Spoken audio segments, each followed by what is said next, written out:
I think that kids today are very sophisticated about recognizing the depth and variety of identities we can all have, and they have the vocabulary for it. I mean, I don't think I heard the word intersectionality until about 2 years ago, and my kids know what that means. And again, living where we live outside of Washington, D.C., they have friends who are Asian and Jewish. It's just not that surprising to them.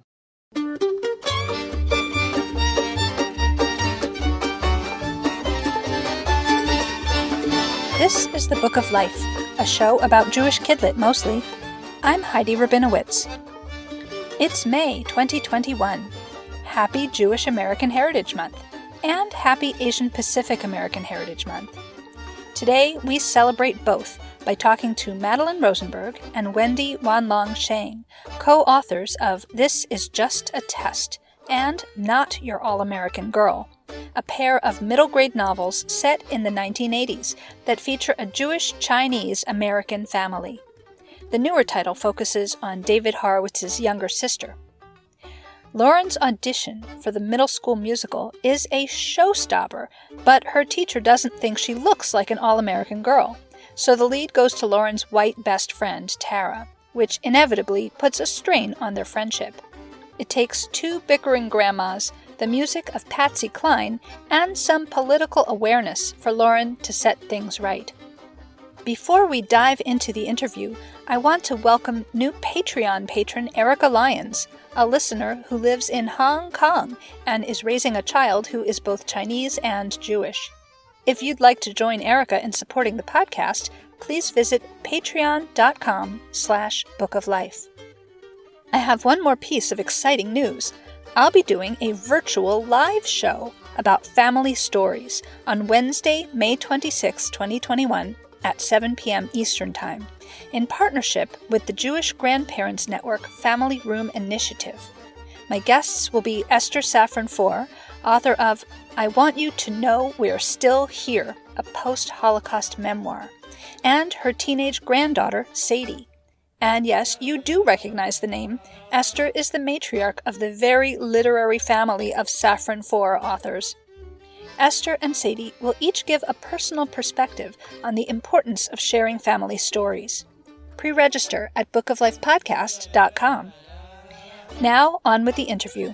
If you think you hear birds chirping, you're right. Madelyn was sitting outside during our Zoom call.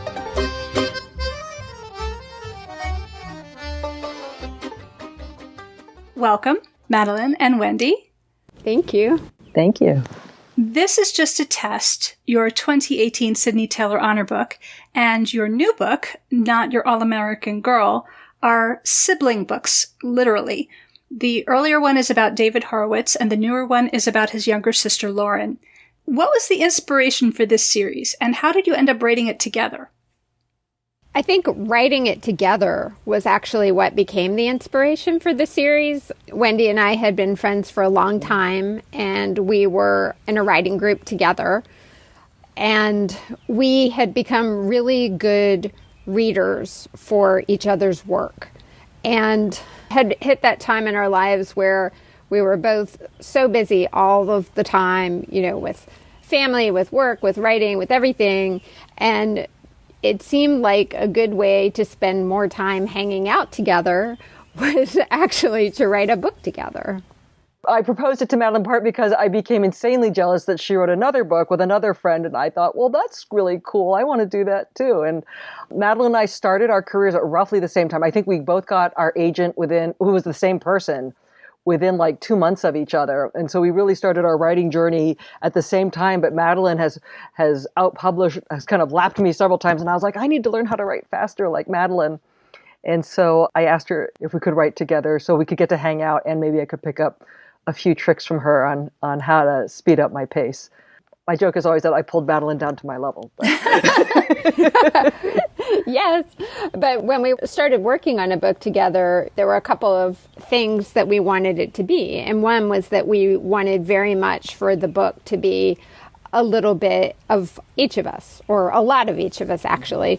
So when we started writing, we were looking at all of the different things that we had in common and the things that we didn't have in common, and bringing them all together into one place and into one family. The character came from there.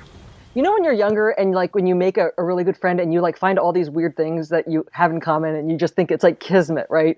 And so for me and Madelyn, it was like, oh, you know, we're both from Virginia, but we also both grew up as onlys. When I moved to Northern Virginia, I was one of very few Asian kids in the area. Madelyn had the same experience growing up Jewish in Blacksburg.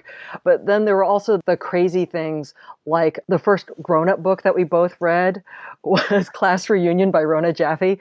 And, you know, we had kind of like those things in common. So we wanted to kind of pull all this. Yeah, we had each stolen it too. We had each stolen it from our mother's nightstands. Yeah. But, you know, we both had these great memories of growing up in the 80s. It was just it's such an iconic time, you know, in terms of music, in terms of the clothes you wear. To me, like, there's nothing like it in terms of just how distinct it is. When people say, like, oh, I'm a 90s baby, I'm like, what is that? I'm sorry, you guys. Sorry, 90s babies, but that's how I feel. Sorry, 90s babies. Yeah. I'm sure.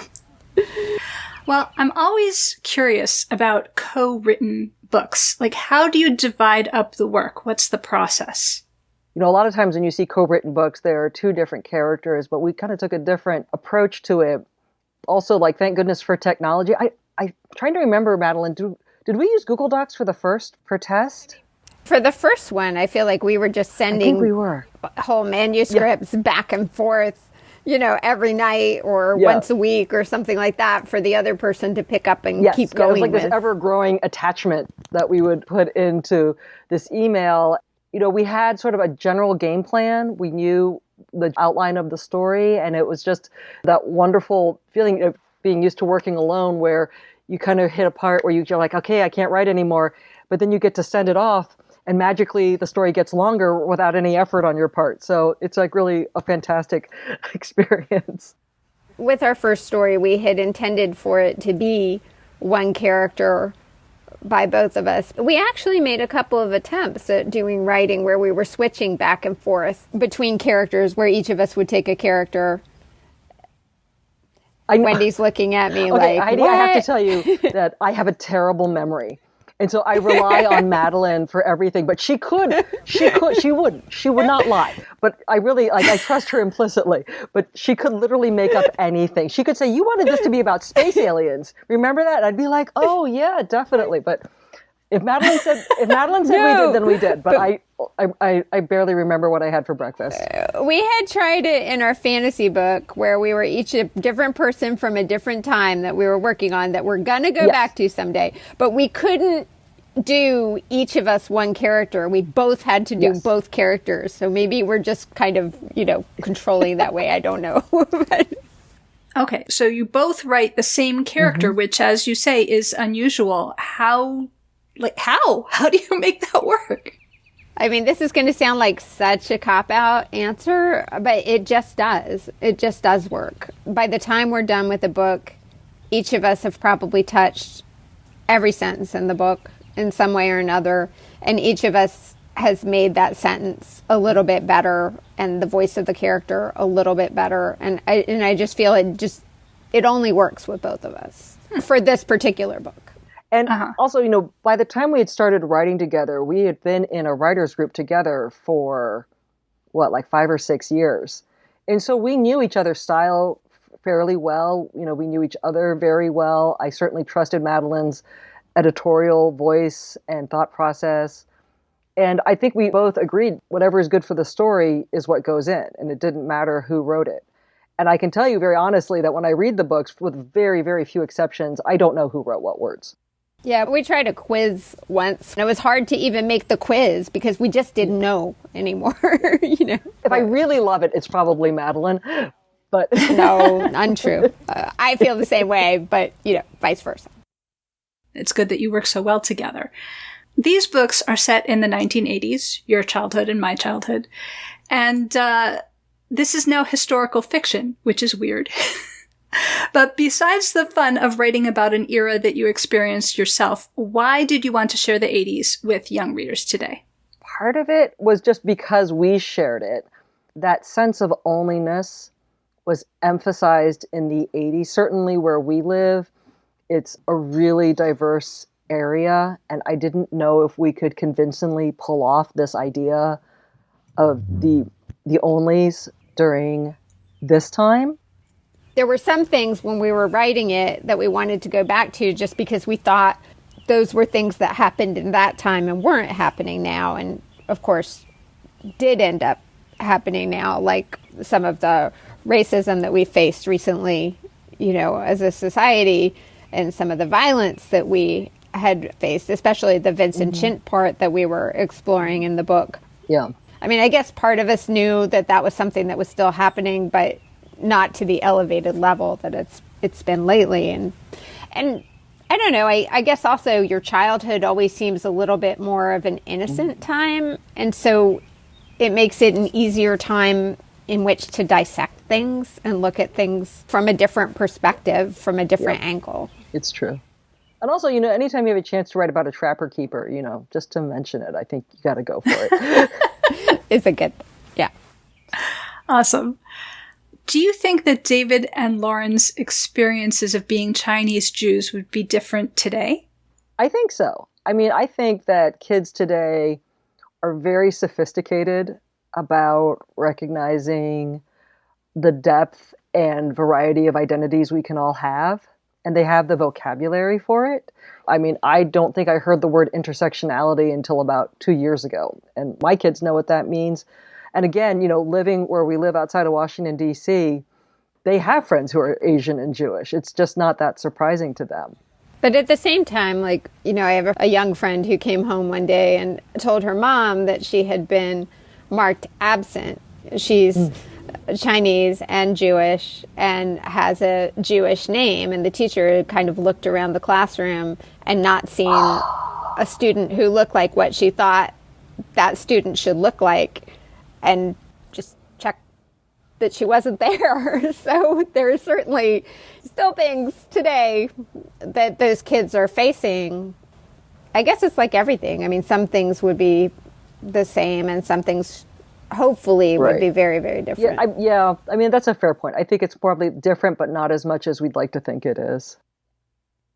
What does it mean to be all-American? And what does it mean to Lauren's teacher? And what does it mean to you?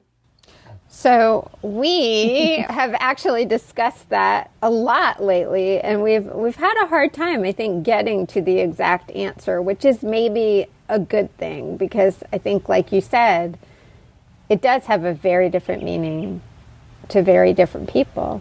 I think in the book, what Lauren struggles with, obviously, is appearance.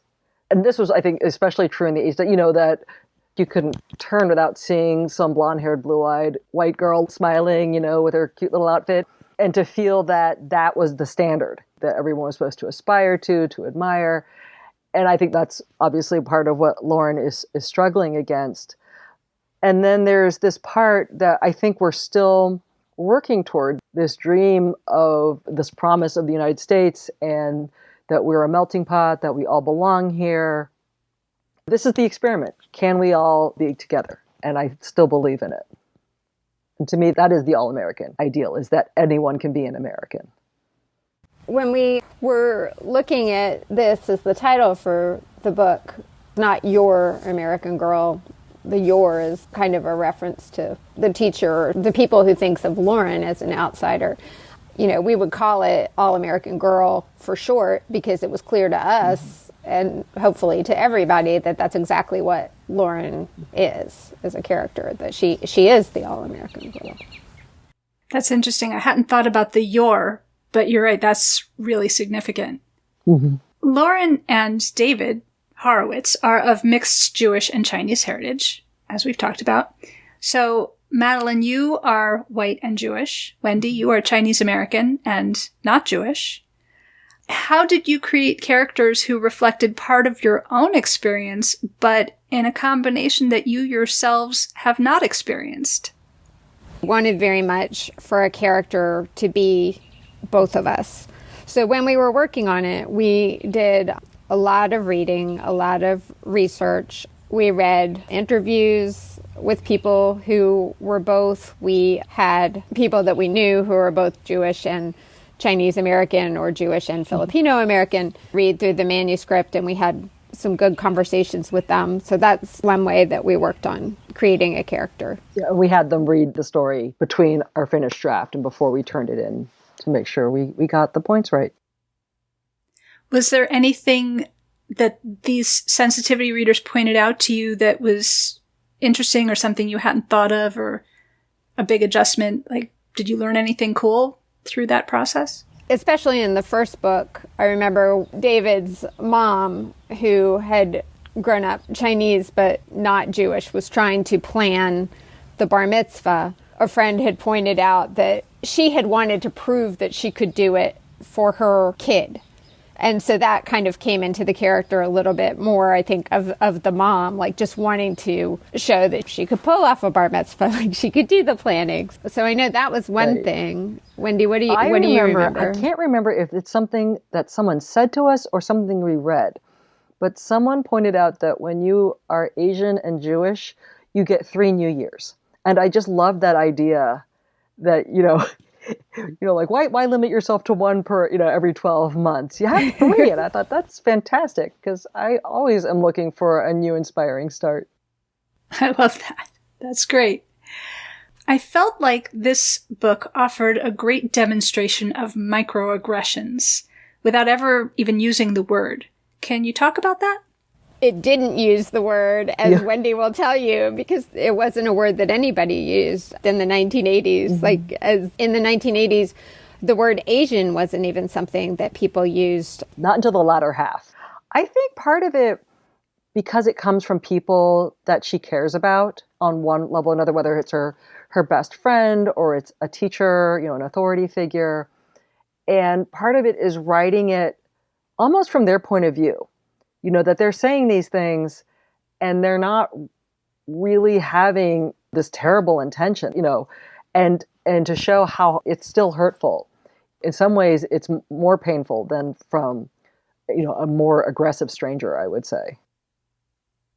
So I don't know about Waipoa, but Savta has some traits that are very typical of a Jewish grandmother. She's kind of bossy.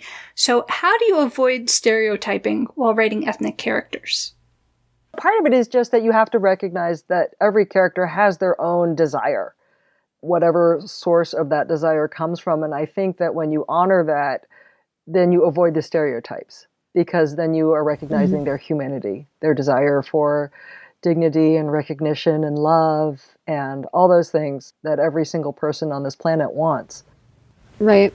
And the characters, some of them are based on very real people in our lives. And Savta certainly was based on somebody that I knew very well. She was based on the grandmother that lived the longest, who was, a fairly typical Jewish grandmother. She knew nothing outside of New York and Florida. And yet when I went to college in North Carolina, she somehow realized that I wasn't too far from Duke University, where there was some X number of Jewish doctors in training. And it was like something that she knew. And I don't know how she could possibly have this information. The internet wasn't around, but she knew. So even if it started out with my grandmother, once Wendy got a hold of her and started adding her own thing, she was not my grandmother anymore, but this is why I was really surprised we were talking about being in North Carolina, because I could have sworn, I thought I had given her the trait where she knew everybody. What, the Jewish geography? Yeah, was that you or me? Maybe it was you. I thought it was me, but it could have also been you. See? We don't know.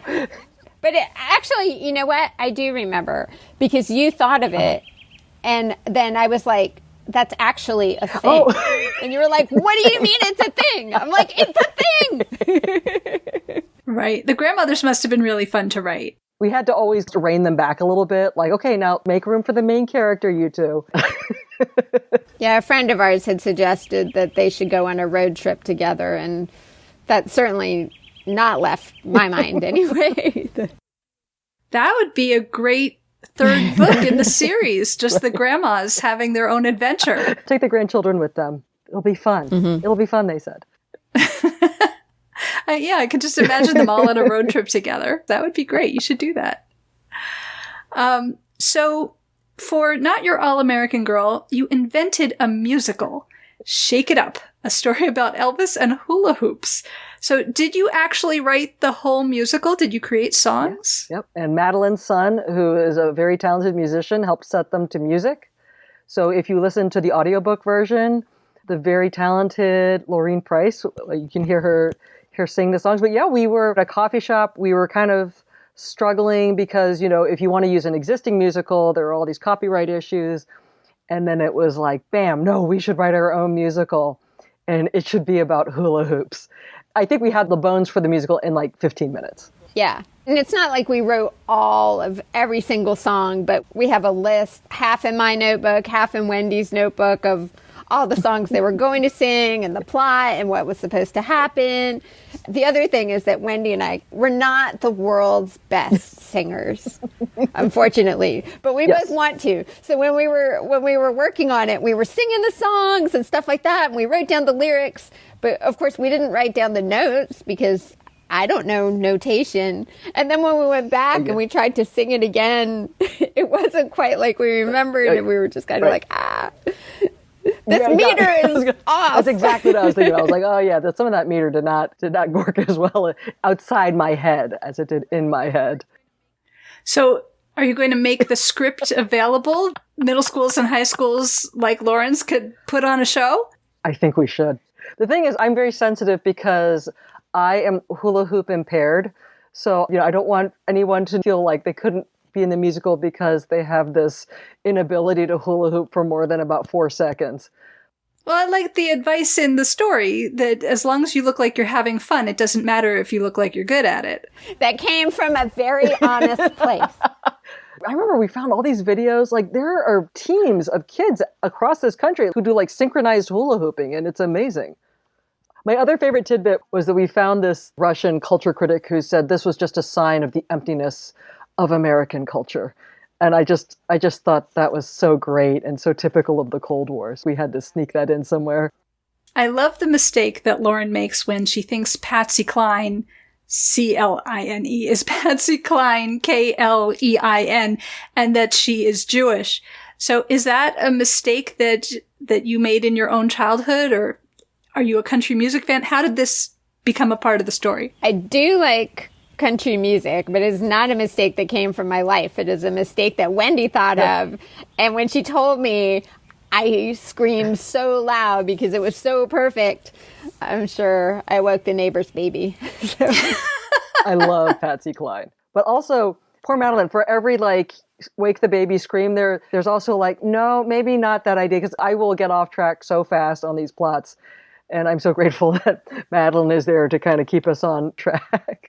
It's not that you get off track. Wendy's what we call a plot complicator. But it's all good because she makes things go super deep, which is one of the reasons that I had wanted to write with her in the first place, just because of the depth. Well, it's such a perfect idea because it's all about upsetting expectations, which is exactly what the story's about. Right. Oh, I like that. Yeah. So you talked a little bit about how characters were inspired by people you know. Are there any other sort of, for lack of a better term, Easter eggs or afikommens in the story? Any fun little hidden things that readers can watch for?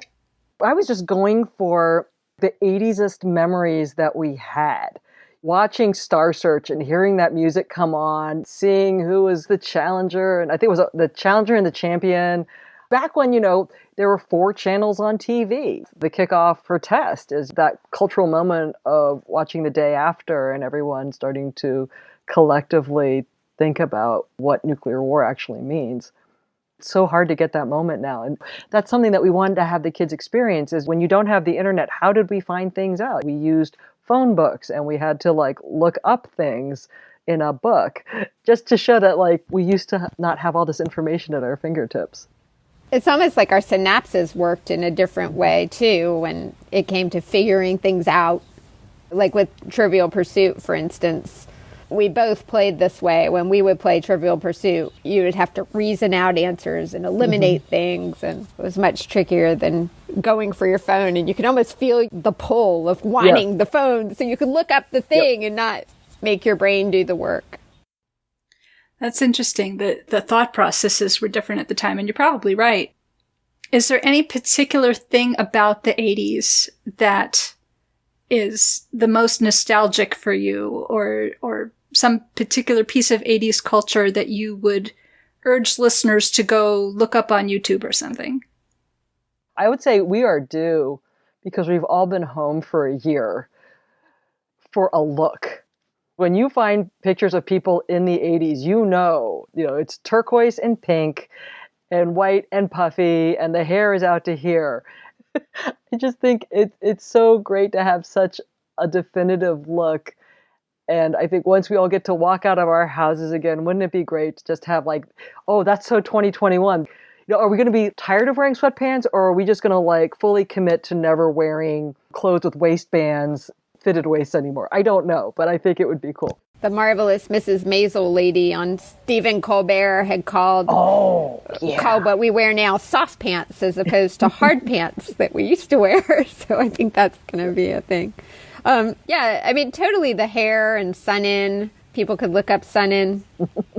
Like Wendy was saying, the experience of just having those few TV channels. We were talking to my daughter the other day about when the air would go dead. When the TV show would sign off with the Star Spangled Banner, and then you'd see the test screen, and then you'd hear shh, and it was time to go to bed. And without that, how would you have a poltergeist, right? You need to have the snow on the TV. Speaking of a thing I would not like to revisit in the 80s, because that movie cost me about 3 months of sleep. So it's time for our Tikkun Olam moment. I'd like to invite each of you to ask listeners to take some kind of action to help repair the world. So I would ask listeners to look up an organization called ihollaback.org. ihollaback.org. It's a nonprofit that focuses on ending harassment of all types. And they are offering a variety of free classes that you can take. So the one that I'm signed up for is part of the Stop Asian Hate discussion that we've had lately. And it's how to not just be a bystander, but how to intervene and help. So I would urge people to take the action of looking at that site and figuring out how to be an upstander. And you can take a class for free, or you could donate to the organization. I would like readers to think about how important children's books are in this fight against hate. That when we introduce kids to a variety of people of differing backgrounds, even if you don't live in a place that is diverse, that you can have this opportunity to know a person through these books. And I think one organization that is raising the next generation of voices that we don't hear enough from is Shout Mouse Press. It is a nonprofit based here in DC. I'm fortunate enough to be on their board. They work with kids who are from marginalized communities for a variety of reasons, whether it's economic, whether it's immigration status, whether it's kids in juvenile justice facilities. And they encourage them to write their amazing, beautiful stories. And hopefully this will encourage yet another generation of writers. Wonderful. Thank you both. What are each of you working on, either together or individually, for your next writing assignment? I have a book coming out in June called One Small Hop. I am working on a picture book, and then Wendy and I are always working on something together, but... Secret project. Secret project. Yeah. I have my first picture book coming out in June. It's called The Rice in the Pot Goes Round and Round. And I am working on a book for Scholastic, tentatively titled The Secret Battle of Evan Powell. It is also about kind of how do we deal with aggression, but kind of on a different level. Growing in relevance every day. That reminds me that we briefly referenced Vincent Chin. So let's go back to that. Within the story, Lauren's family tells her about a racist incident that up until then they had felt she was too young to understand or deal with. But there comes a time when they introduce this history to her about Vincent Chin, and she comes to understand its significance. Can you talk about that? Fill in the listeners about who he was and what was his story. Vincent Chin was a young man in Detroit in the 1980s. He was Chinese American. And the piece of context that our young readers would need to know is that during this time, Detroit was kind of the epicenter of American car manufacturing, and there was a lot of resentment toward the influx of cars made in Japan.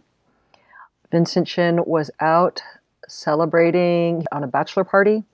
He got into an argument with two auto workers, and the long and the short of it is that they ended up beating him so severely that he died of his injuries a few days later. And we should add the people that did it were white and were tried. Much like some of what's happening today, when people make it into the court sided with them. The judge said they didn't seem like the kind of people who should go to jail. And this is the lesson that they want Lauren to take away is you've got to speak up for yourself. You've got to let people know that it's not okay, that, these smaller aggressions turn into other things when they're left unchallenged. And so much of it, I think, is about humanity, too, when people stop seeing other people as human. And that's not a problem that Lauren has with her friends, but she needs her friends to know who she is and what bothers her. I know that it sounds like a terrific book called From a Whisper to a Rallying Cry by Paula Yu, either out or about to be out. And it's about kind of the political movement that his death fomented. Thank you for the explanation. I feel like Not Your All-American Girl, maybe even more so than This Is Just a Test, does a really great job of placing into context being an intersectional member of a marginalized group. It really demonstrates what microaggressions are, demonstrates where they can lead, role models working against that by standing up for yourself. It did all the right things, and at the same time it was fun and fairly lighthearted. I think you really hit the nail on the head in so many ways that are important right now. Thank you. It means a lot. Thank you. And we do believe that humor is a really important way of getting at some of these issues, of making them something that people can talk about. Yeah. I mean, books in a way are practice, right? They're practice for a reader to say like, oh, how would I react in that situation? Madelyn Rosenberg and Wendy Wan-Long Shang, thank you so much for speaking with me. Thank you so much for having us. It was really a great conversation. Yeah, thank you so much, Heidi.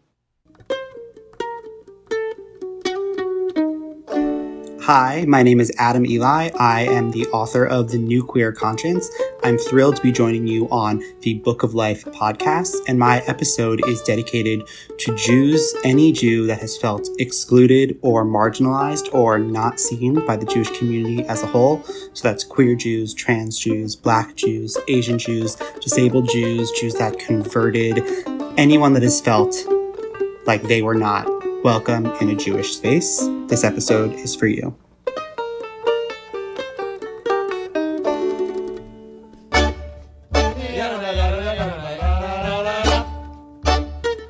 Don't be a stranger.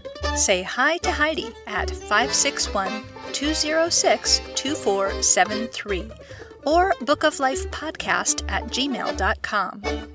Check out our Book of Life Podcast Facebook page or our Facebook discussion group, Jewish Kidlit Mavens.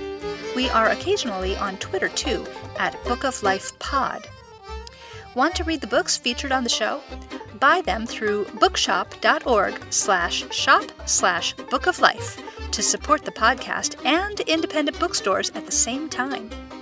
You can also help us out by becoming a monthly supporter through Patreon or making a one-time donation to our home library, the Feldman Children's Library at Congregation B'nai Israel of Boca Raton, Florida. You'll find links for all of that and more at bookoflifepodcast.com. Our background music is provided by the Freelach Makers Klezmer String Band. Thanks for listening, and happy reading!